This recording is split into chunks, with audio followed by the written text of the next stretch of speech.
여러분, 감옥 하면은 어떤 곳이 상상되세요? 한 방에서 한 10여 명씩 막 몰려 앉아가지고 막 좁고 불편하고요. 또 그 옛날에부터 사진 보면은 감옥 같은 데에는 화장실도 방 안에 있더라고요. 그것도 또 이렇게 칸막이가 잘 돼 있는 것도 아니고 그 안에서 무슨 일이 벌어질까봐 한 허리쯤 정도 되는 그런 파티션 같은 벽이 쳐져 있어가지고 그 앉아가지고 이제 사람들 다 보는데 일을 보는 거예요. 예. 그러나 냄새나고 비위생적이에요. 무엇보다도 딴방 안에 들어가 있는 사람들이 이 범죄자가 많아요. 이런 사람들이 얼마나 거친 사람들입니까? 여러분, 감옥 하면은 이런 일들이 생각나죠? 아마 이런 모습도 생각나실 거예요. 근데 요즘은요, 다르대요. 요즘은 다르대요. 감옥에도 인권이 보장되다 보니 아무리 감옥이라도요, 우리가 생각하는 그런 모습의 감옥은 아니더라는 거예요. 한번 잠깐 보여주시겠어요? 여러분, 이거 어때요? 무슨 대학교 기숙사 같고 깔끔해서 지내기 괜찮아 보이죠? 네? 놀랍게도 여기가 감옥이에요. 한번 잠깐 보여주세요. 뭐래요? 할덴 교도소, 노르웨이에 있는 할덴 교도소 안에 있는 감방이래요. 그러니까 사람들이 그 교도소, 감옥은 그 전체를 얘기하는 거고, 이 감방이라는 거는 방을 얘기하는 거잖아요. 그 안에 있는 감방이라는 거예요. 여러분, 방보다 깨끗하죠?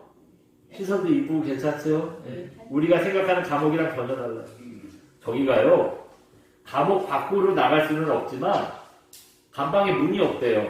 아니, 잠금 장치가 없대요. 그러니까 뭐, 이 감옥 밖으로 나갈 수 없지만, 그 건물 안에서는요, 수시로 들락달락 하는 거예요. 자기 마음대로.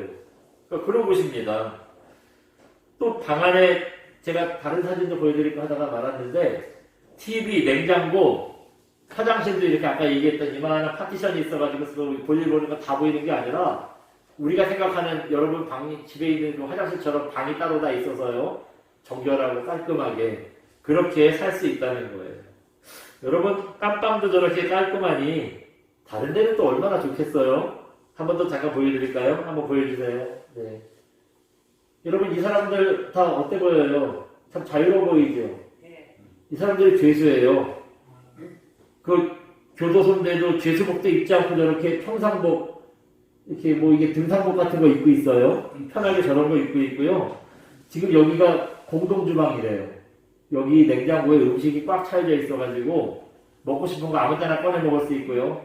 자기가 해 먹고 싶은 거 뭐 재료가 가지고 뭐 얼마든지 해 먹을 수 있다는 거예요. 또 이분은 죄수는 아니에요. 의사래요. 치과래요. 감방 안에 웬만한 과가 다 있어서요. 공짜로 다 저렇게 깔끔한 병원에서 저렇게 이쁜 의사가 저렇게 치료를 해준다는 거예요. 또 여기는 도서관이에요. 책도 몇만 권이 있어가지고요. 저기 안에서 공부도 하려면 얼마든지 자유롭게 할 수 있다는 거예요. 또 뭐 그 다음에 여기는 이분은 누구 같아요? 교도관 같죠? 총도 없어요. 뭐 몽댕이도 없어요. 그냥 교도관이긴 한데 이거 지금 이 사람들 죄수예요. 교도관은 서 있고 죄수들 쪽파에 앉아서 게임하고 있잖아요. 저게 분위기라는 거예요. 저렇게 그냥 교도관이 같이 죄수들이랑 어울린대요. 같이 게임도 하고 뭐 놀기도 하고 농담도 하고 그냥 그렇게 같이 잘 지낸다는 거예요. 뭐 사진에는 없는데 실내 체육관이 깜찍한 게 있어서요. 운동도 하려면 얼마든지 하고 뭐 동아리 활동 악기 배우고 뭐 하고 싶은 거 뭐 얼마든지 하고 그럴 수 있다는 거예요. 그러니까 이름만 감옥이지 감옥 생활이 완전히 천국이지요. 참 좋은 곳입니다. 그러니까 우리는 도대체 이 감옥이 어떻게 저렇게 할 수 있을까 이해가 안 가는데 여러분 명색이 감옥인데 왜 저렇게 감옥이 좋냐? 이 노르웨이 사람들 생각은 이거네요. 비록 죄수지만 인격적으로 대해주고 감옥에서 사회에 나갈 준비를 시켜주자는 거예요. 그래서 그런지요 노르웨이는 다른 나라보다 범죄율 또 한 번 죄를 저질렀다 감옥 갔다 와서 또다시 죄를 저지른 재범률 이게 다른 데보다 현저하게 낮다는 거예요. 지금은 뭐 세상이 좋아져서 노르웨이만큼은 아니지만 대부분의 나라들이요 그래도 죄수들한테 우리가 상상하는 그런 감옥에 처우를 해주지 않고요 감옥도 되게 좋아졌다 그럽니다. 근데 여러분 옛날의 감옥은 어땠을까요? 옛날의 감옥은 어땠겠어요? 우리가 상상하던 그런 감옥의 모습 그대로라는 거예요. 솔제니친이라는 러시아의 유명한 작가분이 있습니다. 한번 잠깐 보여주시겠어요? 네. 저분이 알렉산드르 솔제니친이고요. 2008년도에 들어가신 분이에요. 러시아 작가고 역사학자고 중요한 건 뭐냐면 1970년에 노벨 문학상을 받은 그런 아주 유명한 작가분입니다. 저분이요. 그 스탈린을 비판했다는 제목으로 8년 동안 감옥에 가게 돼요. 그래서 자기가 그 감옥에서 8년을 지냈던 경험을 가지고 이반 데니스 리치의 하루, 또 수용소 군도 되게 유명한 책들이에요. 이 책들로 노벨 문학상을 받은 그런 적인데 어쨌든 뭐 이런 유명한 소설을 씁니다. 그래서 이 소설을 통해서 자기가 8년 동안 감옥에서 살아왔잖아요. 감옥 생활이 어떤지를 아주 자세하게 가르쳐주고 있어요. 이분이 얘기하는 책 내용에 보면은 감옥은 어떤 곳이냐? 뭐 이부자리에 빈대가 뭐 바글바글한 건 말할 것도 없고요. 또 음식도요. 건더기는 유리 사람들 다 빼돌려가지고 멀건 국만 먹어야 된다. 근데 그걸 먹어서 괜찮은 거예요. 네? 뭐 썩은 생선에 다 시든 야채 이런 거 말할 것도 없고요. 그나마 5일 중에 하루는 절식일이라는 날이 있어서요. 왜 그런지 모르겠는데 그냥 굶어야 된대요. 밥을 안 준대요 그날은. 또 새벽 5시에 일어나서 해질 때까지 노동을 하는데 뭐 이유 없이 채찍으로 때리고요. 때리는 거예요. 또 마음대로 화장실도 한번 제대로 갈 수 없고요. 또 아파도 못 쉰대요. 아파도 무조건 나와서 일을 해야 된다는 거예요. 또 저기가 러시아잖아요. 제일 추운 나라가 러시아 아닙니까? 수용소가 있는 곳은 수용소가 있는 곳은 얼마나 추운지요. 좀 따뜻하다. 오늘 날씨 살만하다. 그럼 영하 18도래요. 그게 영하 18도래요. 도저히 추워서 오늘은 밖에서 작업을 못하겠다. 그러면 영하 40도, 영하 50도 정도 된다는 거예요. 뭐 그럼 오늘 추워서 뭐 일 못한다 싶으면 하루 쉬겠네요? 근데 그렇지도 않대요. 그 밖에 나가서 일을 못하면 난방도 되지 않는 아주 차가운 방에다가 가둬놓고 거기서 대기하고 있어야 된대요. 그러니까 일부러 고생을 시키는 거죠. 네? 이렇게 감옥 생활이라는 데가 못 먹고 못 자고 죽도록 일만 시키고 이게 얼마나 힘든지 매년 10%씩 사람들이 죽어나간다는 거예요. 물론 이 솔제니친이 있었던 수용소는 공산주의 수용소입니다. 그렇다 보니 이 공산주의 수용소라는 특별한 환경 때문에 더 가혹했겠지만 그러나 일반적인 감옥도 별반 다르지 않다는 거예요. 다 열악한 환경에 못 먹고 못 자고 모진 생활을 해야 되는 겁니다. 왜 감옥 얘기를 하느냐? 오늘 본문에 나오는 바울이 바로 2000년 전에 이런 감옥에서 갇혀 있었기 때문입니다. 여러분 가지고 계신 성경들 보시면 요즘은 성경들이 좋아서요. 빌립보서 1장 이렇게 써있고 그 위에 보면은 그 빌립보서의 서론에 해당하는 얘기들이 아마 조금 적혀 있을 거예요. 거기 보시면 빌립보서를 어디서 기록했다고 나오세요? 기록 장소 그래서 나오지 않나요? 네, 어디서 기록했다 그래요? 로마 감옥. 네, 로마 감옥 그렇게 돼 있죠. 1장, 1이라고 써있는 위에 보면은 아마 서론에 대한 얘기들이 나오는데 이 빌립보서를 어디서 기록했느냐? 아마 다 로마 감옥이라고 써있을 거예요. 여기에 대해서 이견이 없어요. 이 성경도 보고 학자들이 여러 가지 주장을 하는데 빌립보서가 로마 감옥에서 기록된 거다라는 데에는 이견이 없어요. 그래서 이런 책을 이 빌립보서를 옥중서신 그렇게 얘기합니다. 감옥에서 기록했다는 거예요. 바울이 이렇게 로마 감옥에 갇혀 있으면서 빌립보 교회에 편지를 씁니다. 근데 바울이 로마 감옥에 갇혀 있으면서 어떤 생각했겠어요? 바울이 뭐 잘못해서 감옥에 들어간 거 아니잖아요. 복음 전하다가 예수님 전하다가 죄 없이 감옥에 갇혔습니다. 그렇다 보니 나 하나님 때문에 감옥 갇혔어. 네? 이게 억울해. 이렇게 하나님을 원망하고 불평했겠습니까? 우리 같으면 그럴 만한데요. 바울은 그러지 않았다는 거예요. 그렇게 생각하지 않았습니다. 바울은 억울하게 감옥에 갇혀 있지만 바울의 대답은 뭐예요? 기쁘대요. 기쁘대요. 그냥 기쁜 정도가 아니라 너무너무 기쁘대요. 네? 너무너무 기쁘다는 거예요. 참 이해가 안 가요. 억울하게 죄 짓고 감옥에 가면 이해나 가지. 억울하게 감옥에 갇혀 있는데 어떻게 기뻐도 그냥 기쁘지 않고 너무너무 기쁘다고 하겠어요. 네? 너무너무 기쁘다고 했는지 안 했는지 성경의 표현에 나와요. 18절 마지막 절 보면은 마지막 18절에 그 마지막 절 보면은 나는 그 다음에 뭐라고 하고 있죠? 예, 기뻐하고 또한 기뻐하리라.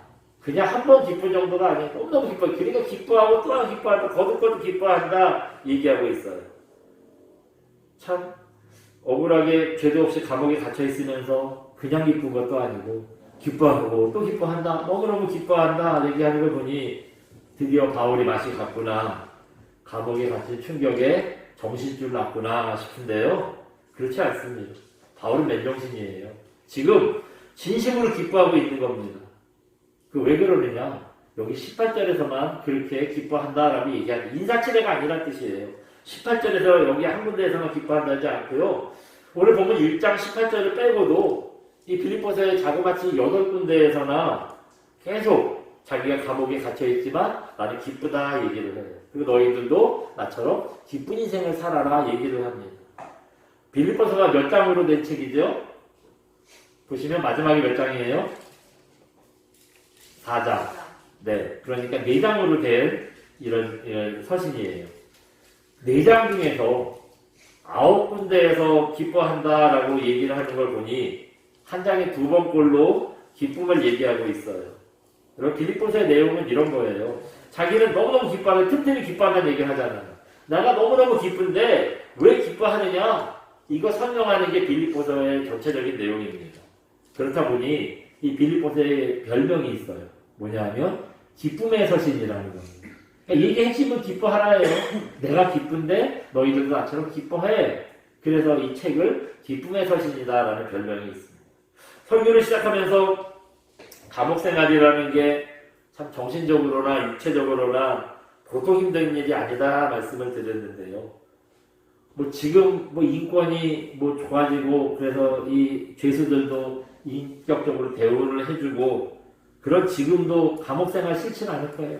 노르웨이 아까 보여드린 그런 감옥, 그래도 감옥에 들어가 하면은 그거 좋아하겠어요? 재범률이 왜 낮아지겠어요?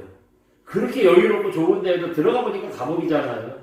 다시는 거기 안 들어가겠다고 범죄를 안 저지르는 거잖아요. 인격적으로 그렇게 대우를 해줘도 감옥 생활이라는 데가 쉽지 않은데 2000년 전에 인권이라는 개념도 없는 상태에서 감옥에 들어가 있어야 된다는 게 얼마나 힘든 일이었겠습니까? 그런 감옥에서 바울이요 낙심하지 않고 기뻐하고 있어요. 나 기쁘다. 나 정말 기쁘다. 거듭거듭 기쁘다. 기뻐하고 기뻐한다. 그렇게 기뻐할 수 있는 이유가 뭘까요? 바울이 억울하게 감옥에 갇혀있지만 기뻐할 수 있었던 이유가 있습니다. 그게 뭐냐 하면 한번 잠깐 보여주세요. 네. 바울이 기뻐한 이유 같이 읽어봅니다. 하나님을 위해서 나를 내려놨기 때문입니다. 네. 바울이 왜 그렇게 기뻐한대요? 하나님을 위해서, 하나님 나라를 위해서 자기를 내려놨기 때문에 기쁘다는 거예요. 무슨 말이냐 하면 바울이 감옥에 갇히고 나니까요. 그 전에 전도에 대해서 관심도 없던 사람들이 유난히 막 전도를 열심히 하는 거예요. 네? 여러분 전도 열심히 하는 게 좋은 일이에요? 나쁜 일이에요? 좋은 일이잖아요. 귀한 일이고 하나님께서 가장 중요하게 말씀하시는 게 전도의 사명이잖아요. 전도 열심히 한다는데 뭐가 문제겠어요? 근데 이것도 문제가 있더라고요. 뭐냐면 전도를 열심히 하긴 하는데 전도를 열심히 하는 동기가 불순하다는 겁니다. 그러니까 순전한 마음으로 아주 그냥 그 순전한 마음으로 전도를 하고 있다는 게 아니라는 거예요. 동기가 불순종하다는 거예요. 우리 15절 말씀 한번 읽어볼까요? 15절 같이 한번 읽어봅니다. 시작. 어떤 이들은 투기와 분쟁으로, 어떤 이들은 착한 뜻으로 그리스도를 전파하니. 아멘. 예. 이 빌립보 교회가 자기가 없으니까 막 전도를 열심히 하는데 불이 붙어서 하는데 어떤 사람들은 뭐 때문에 전도를 열심히 한대요? 투기와 분쟁으로 열심히 한대요. 또 어떤 사람들은 무슨 마음으로 전도를 열심히 한대요? 착한 뜻으로 그리스도를 전파한다. 전도 열심히 한다는 얘기예요. 바울도 그렇지만 대부분의 사람들이 전도를 왜 해요? 한 사람이라도 더 구원받게 만들고 한 사람들이라도 더 천국 가게 만드는 그런 걸 바라는 착한 마음으로 복음 전하는 거잖아요. 우리가 그런 마음으로 전도하는 거잖아요. 근데 어떤 사람들은요, 투기와 분쟁으로 전도한다는 거예요. 전도 열심히 해가지고, 자기의 명예를 높이고, 전도 열심히 해가지고, 교회에서 큰 소리 치려고 인정받고 큰 소리 치려고 전도한다는 거예요. 여러분, 아무래도 전도 많이 하는 사람이 교회에서 입김도 좀 세고 영향력도 좀 있고 목사님도 전도 많이 해오는 분한테 좀 마음이 기울고 이러겠지요. 네? 현실적으로 그렇잖아요. 그렇지 않겠습니까? 네? 그동안 바울이라는 이 거목의 그늘에 가려서 기도 못 비던 사람들이었는데 바울이 감옥에 갇히고 났더니요, 나도 바울만큼 한다고, 나도 그냥 아주 뻗대려 보여주겠다고 이런 마음으로 전도를 열심히 하더라는 거예요. 네? 지금 그 얘기를 하고 있습니다. 바울이 감옥에서 이 소식 듣고 마음이 어땠을까요? 17절 보시면 그 얘기를 해요. 우리 17절도 한번 읽어봅니다. 시작. 그들은 나의 매임에 괴로움을 더하게 할 줄로 생각하여 순수하지 못하게 다툼으로 그리스도를 전파하느니라. 네. 그러니까 사람들 생각이 어떤 생각이래? 이렇게 자기가 열심히 바울이 감옥에 갇힌 사이에 열심히 하는데 자기들이 전도 열심히 해가지고 네? 바울의 자리 뺏으려고 한다고 이 소식 들으면 바울이 얼마나 마음이 네? 괴로울 거라고 생각을 하겠어요. 실제로도 괴롭지 않을까요? 그래서 그들이 나의 매임에 괴로움을 더하게 하려고 그 억울하게 감옥에 갇혀 있는 것도 참 마음이 상하는데 내가 열심히 해가지고 바울 별거 아니야. 내가 아주 그냥 바울보다 더 대단한 사람이라는 걸 보여주겠어. 막 이런 욕심으로 열심히 한다는 거예요. 그 얘기 들으면 이거 내 자리 뺏겼다. 내가 이제 빌립보 교회에서 갈 수가 자리가 없겠구나. 그런 괴로운 마음을 더하게 하려고 그렇게 순수하지 못한 그 다툼의 마음으로 전도를 열심히 했다는 거예요. 그래서 전파했다는 거예요. 네. 근데 바울이 진짜 그렇게 생각했겠어요? 바울은 그렇게 생각하지 않았다는 거예요. 빌립보 교회가 어떤 교회입니까? 바울이요. 한 사람 전도해가지고 세운 교회예요. 그러니 여러분 그 교회 주인이 누구예요? 네? 그래요. 성도 대답하지 않으시면 다행이에요. 바울이 한 사람 전도해서 세웠지만 그 교회 주인은 바울이 아니잖아요. 하나님이시잖아요. 그러니까 바울은 자기가 교회 주인이라고 생각해본 적도 없고 내가 그래도 빌립보 교회의 지분이 이만큼은 있어. 내가 주인은 아니지만 내가 모든 걸 결정하고 나에 대해서 물어보고 그러니까 내가 교회의 지분이 이만큼 있어. 그런 생각은 눈꽃만큼도 해본 적이 없는 사람이었다는 거. 그래서요. 아무리 내 자리를 뺏으려고 하고 나를 더 괴롭게 하려고 전도 열심히 하고 난리가 났어요. 근데 바울이 거기에 대해서 결론적으로 18절에서 이렇게 얘기하고 있어요. 우리 18절 읽어봅니다. 같이 봅니다. 시작. 그러면 무엇이냐? 거칠애로 하나 참으로 하나 무슨 방도로 하든지 전파되는 것은 그리스도니 이로써 나는 기뻐하고 또한 기뻐하리라. 아멘. 예, 앞에서 사람들이 순수한 마음으로 하든지 아니면 나랑 해보자는 마음으로 전도를 하든지 전도를 어쨌든 열심히 해주는 거예요. 그리고 나중에 결론적으로 어떤 결과가 만들어져요? 예수 믿는 사람들이 많아졌잖아요. 예수님의 구원받는 사람들이 많아졌잖아요. 바울이 그걸로 됐대요. 그거면 됐다는 거예요. 교회에서 나를 쫓아내도 되고 이제 내 지도를 안 받아도 되고 사람들만 구원할 수 있다면 사람들만 예수님을 알게 하고 믿게 할 수 있다면 그걸로요. 자기는 진심으로 기뻐하고 또한 기뻐한다라고 18절의 결론을 얘기하고 있습니다. 이렇게 바울은요. 예수님 앞에서 모든 걸 다 내려놓은 사람이에요. 바울은 이 당시에 교회의 대표적인 지도자였습니다. 바울 하면은 사람들이 무슨 바울의 얘기는 하나님 말씀 따르는 것처럼 계속같이 믿고 따르던 그런 정도 위치의 그런 교회 지도자였어요. 또 아까 말씀드린 것처럼 빌립보 교회가 보통 교회가 아니잖아요. 자기가 빌립보에 가가지고 한 사람 사귀고 공을 들이고 전도해가지고 정말 사람을 세우고 교회를 세운 것입니다. 그런데 참 사람들에 대한 애정이 얼마나 클 것이며 교회에 대한 애정이 얼마나 크겠어요.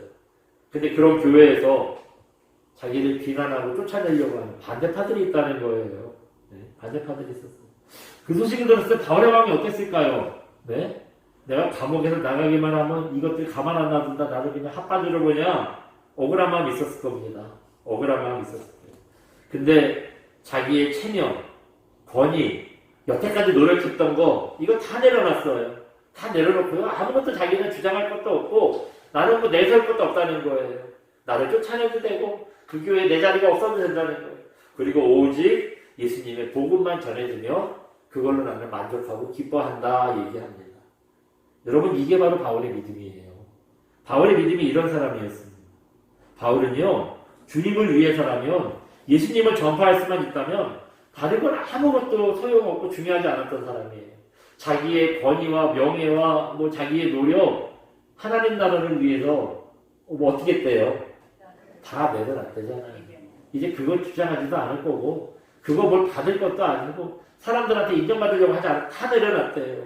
이게 바울의 믿음이었습니다. 여러분, 우리에게도 이런 믿음이 있어야 됩니다. 주님을 위해서 내 명예, 내 권위, 좀 내 말빨, 이런 거 좀 떨어져도 괜찮잖아요. 여러분, 인생을 살다 보면 정말 중요한 일이 있고요, 좀 덜 중요한 일이 있지 않습니까? 그럴 때 눈 딱 감고요, 마음은 가는데 저 중요하지 않은 일 있잖아요. 이거 내려놓으실 줄 알아야 돼요. 내가 하기 힘들어도 정말 중요한 일, 이거 한 가지만 붙드셔야 됩니다. 우리에게 그렇다면 중요한 일이 뭐겠어요? 하나님이죠. 예수님입니다. 예수님 섬기는 일이 우리에게 가장 중요한 일이 되셔야 돼요. 사진 한 장 보여드릴까요? 한번 잠깐 보여주세요. 여기 보시면 여러분, 여기 뭘까요? 네? 아니, 여기 있는 거, 요거. 맞아요. 국회의사당이래요. 저희 국회의사당이고, 이게 옛날에 74년도에 여의도래요. 여의도 광장. 네? 여의도입니다. 이게 다 사람들이에요. 바글바글 하죠. 저기 몇만 명이냐? 저도 갔었어요. 아, 그러셨어요? 네, 1974년도. 와, 엑스플로 74, 역사의 증인이시네. 네, 전도부흥집회에 있었던 엑스플로 73년. 몇 명이 참석했대요? 32만 명. 제가 이 중에 저기 가신 분 2명이 있을 거라는 생각이 들었어요. 네. 34만 명이 참석했고요. 일주일 동안 열린 집회랍니다. 8월 13일부터 18일까지 이제 일주일 동안 열린 집회였대요. 1974년이면 참 우리가 얼마나 못 살고 어려울 때입니까? 그때 34만 명이 모이는 대형 집회를 개최한다는 게요, 뭐 기독교뿐만 아니라 우리 대한민국 자체에서도 저게 엄청난 도전이었다는 거예요. 그래서요, 그 방송국에서도 다 취재를 했대요. 교회도 안 다니는 방송국에서 이렇게 어마어마한 교회에서 대형 집회를 한다고 다 취재를 했대요. 전에 국민일보에 저 엑스플로 74를 개최했던 두상달 장모님이라는 분의 간증이 쓰인 적이 있어요. 이름이 좀 특이해요. 두상달. 이런 분인데, 장로님 개인이 주최하는 행사는 아니고요, CCC라고 대학생 선교회라는 그런 단체가 있잖아요. 거기서 주최를 했고, 두상달 장로님이 이제 저 행사를 기획하고 진행하는 역할을 했다는 겁니다. 저기서 뭐 했냐? 낮에는 전도훈련 했대요. 또 오후에는 전도훈련한 걸 가지고 34만 명이 서울 시내 전 곳으로 흩어져가지고 전도했대요. 그 밤에는 또 뭐 하냐? 그 전도한 사람 데리고 와가지고 부흥회를 했다는 거예요. 이거를 6일 동안 이렇게 똑같이 한 겁니다. 근데 여러분, 32만 명이 참석하는 대형 행사를 처음 진행했는데, 처음에 저런 대형 행사를 진행하는 게 잘 됐겠어요? 참 어려웠대요. 정말 안팎으로 우여곡절이 많았다 그럽니다. 그래서 저번에 얘기하는 거 제가 좀 정리해보면, 참석 인원 32만 명 중에 집에 안 가는 사람들이 많았대요. 집에 안 가고 지방에서 올라오면 이런 사람들이 있는데 어디다 재워요? 재워줘야 되잖아요.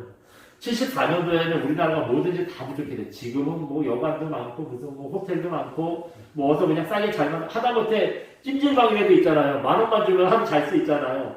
근데 74년도에 그런 게 어딨어요. 네? 그 사람들 다 어디서 재웁니까? 결국에 여의도 광장 한쪽에다가요, 8만 명이 잘 수 있을 만큼 텐트를 쳤대요. 근데 그걸로도 모자라서 여의도잖아요. 영등포구, 마포구, 용산구, 서대문구, 여기 지금 8월 13일부터 18일까지니까 애들 방학 때잖아요. 학교를 빌려가지고 이제 학교에서도 사람들을 재운 거예요. 근데 이렇게 숙소를 정해주면은 사람들이 좀 정해준 데서 자면 좋잖아요.